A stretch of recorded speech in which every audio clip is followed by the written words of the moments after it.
quý vị, chúng ta đang cùng đến với chương trình Món Chay. Thưa quý vị, nếu như mà chúng ta nấu những món ăn bình thường thôi, thí dụ như là cơm, mình nấu với là những món kho, những món canh thì đơn giản quá. Nhưng nếu như nhà của chúng ta có tiệc, buộc lòng mình phải làm những món ăn khai vị, mà đặc biệt hơn là món chay thì chắc chắn rằng chị phụ nữ của chúng ta sẽ rất là đau đầu. Không biết mình sẽ làm như thế nào để cho cái bữa tiệc đó thật là ngon và những người trong gia đình của mình sẽ thưởng thức trọn vẹn nhất.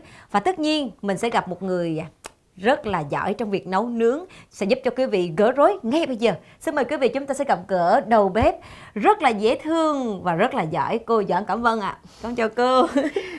Chào Thảo Nguyên. Dạ. Hôm nay chúng ta chuẩn bị một món khai vị. Và cứ nghe như Thảo Nguyên nói thì trời ơi đau đầu chết đi được. Làm sao để tìm được một món khai vị mà mình làm đơn giản nhưng đến khi phục vụ người ăn lại rất thích thú. Dạ. Bởi vậy cho nên tiêu chí là đơn giản mà lại ngon.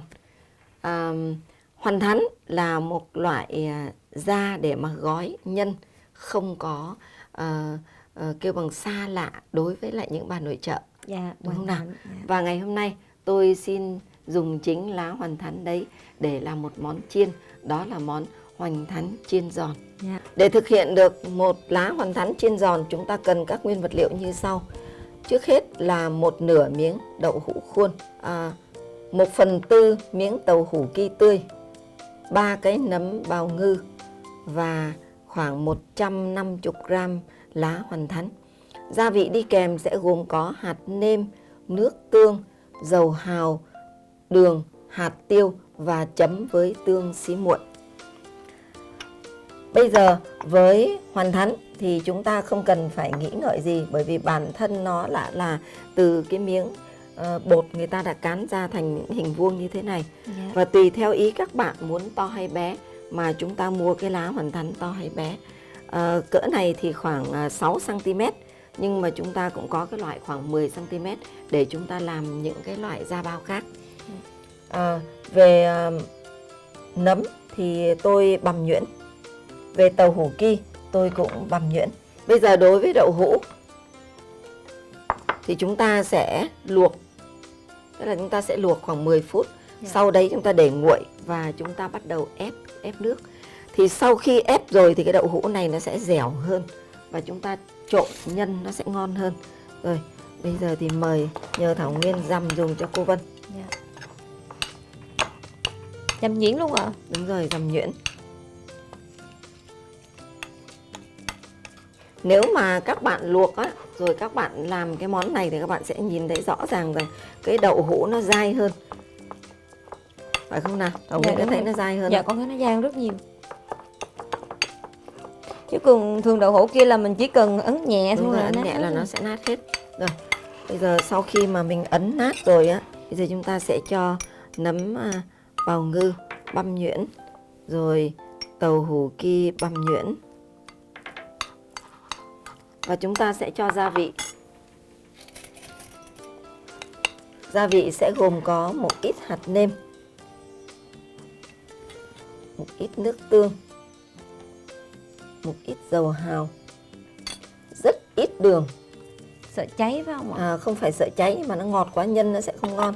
Và đặc trưng là chúng ta phải cho tiêu hơi nhiều. Rồi, bây giờ nhờ Thảo Nguyên trộn dùm cho cô. Tùy ý các bạn có thể sử dụng nấm rơm, nấm bào ngư, nấm cây hoặc là nấm đông cô. Chúng ta có thể chọn bất cứ loại nấm nào. Và nếu muốn ăn nó hơi giòn sần sật ở bên trong thì chúng ta sẽ cho nấm mèo. Trong trường hợp mà chúng ta thấy muốn lạ nữa thì chúng ta lại cho đậu Hòa Lan hột, rồi củ sắn. Nghĩa là tùy ý, tức là chúng ta muốn pha chế thế nào cũng được. Cái nhân này là cái nhân phải nói rằng phổ biến và khá tự do cho người chọn lựa. Xong rồi. Bây giờ chúng ta sẽ đi vào phần gói cái lá hoành thắn. Tôi sẽ chuẩn bị một chén nước trắng để làm chất kết dính thôi. Vì sau khi mà chúng ta đã vắt nước đi rồi thì cái nhân đậu hũ này các bạn nhìn thấy nó rất là khô và nó không có bị ra nước. Tại vì khi mà nó ra nước thì cái miếng hoành thắn này nó sẽ bị vỡ hết. Rồi chúng ta sẽ sử dụng những cái muỗng nhỏ. Chúng ta đừng cho nhiều nhân quá, ăn không ngon đâu. Cho nhân vào đây. Các bạn gấp một miếng, gấp một lần như thế này. Rồi, các bạn gấp một lần thứ hai. nhưng mà chừa cái phần trên này ra. Và chúng ta sẽ bẻ lại. Chúng ta dùng nước, chúng ta thấm vào đây. Và chúng ta ép nhẹ cái mí này lại.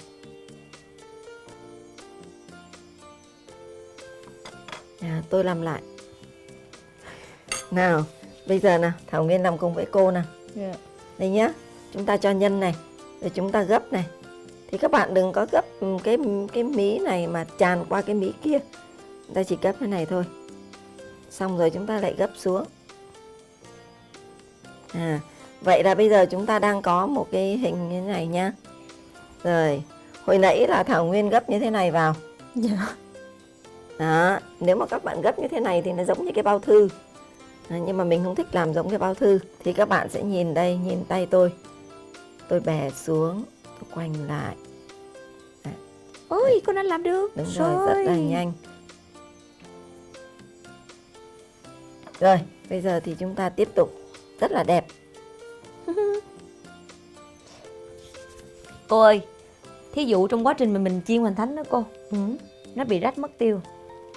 Thế bây giờ mình làm sao mình chữa cô nhỉ? Hay là mình phải ngồi ăn hết cái đó?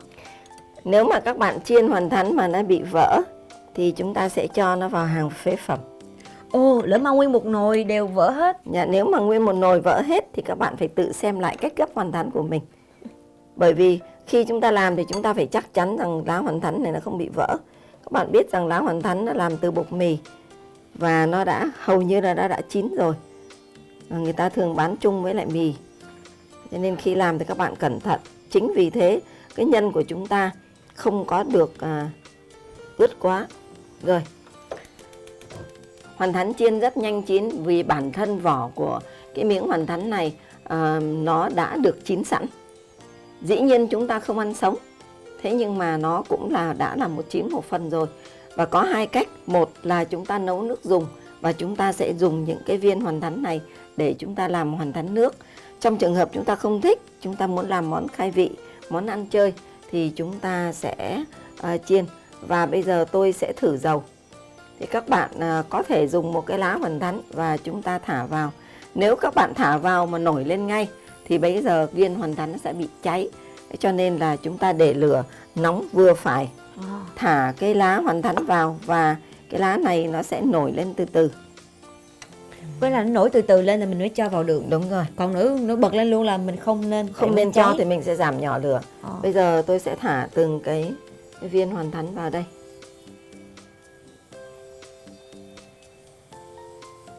Trong trường hợp nhà có khách chúng ta phải sử dụng một lượng hoành thánh chiên khá lớn thì các bạn cứ việc thoải mái, chúng ta chiên trước một đợt, chẳng hạn như một lần chúng ta chiên hết, chúng ta cho ra rổ. Khi nào khách đến và chuẩn bị đến món khai vị này thì chúng ta làm nóng dầu lên và chiên trở lại. Lần chiên trở lại thứ nhì sẽ làm cho cái viên hoành thánh giòn hơn. Khi nổi lên là đã chín, chúng ta đợi cho nó chín già một chút ha, vàng một tí để chúng ta sẽ vớt. Và nguyên tắc là khi mà hoành thánh nó còn đang nóng thì tức là trong này là cái lượng dầu vẫn còn đọng lại. Thì nếu chúng ta đợi cho nó vàng hẳn, vàng nâu, chúng ta lấy ra thì cái viên hoành thánh nó sẽ bị đen, nó bị nâu đậm, giống như bị cháy.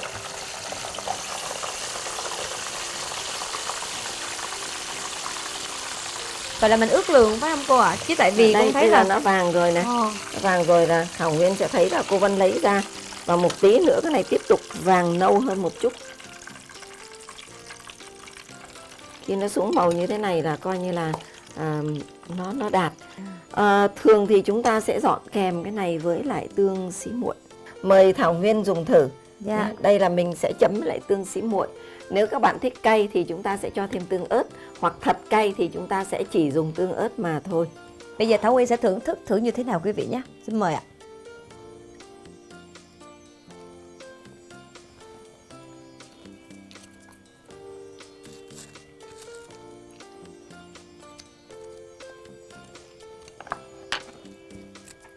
Nếu như món ăn này mà quý vị mình làm món ăn khai vị thì nó đã đúng với tên gọi của nó là khai vị luôn. Tại vì là cái vị giác của quý vị sẽ được kích thích.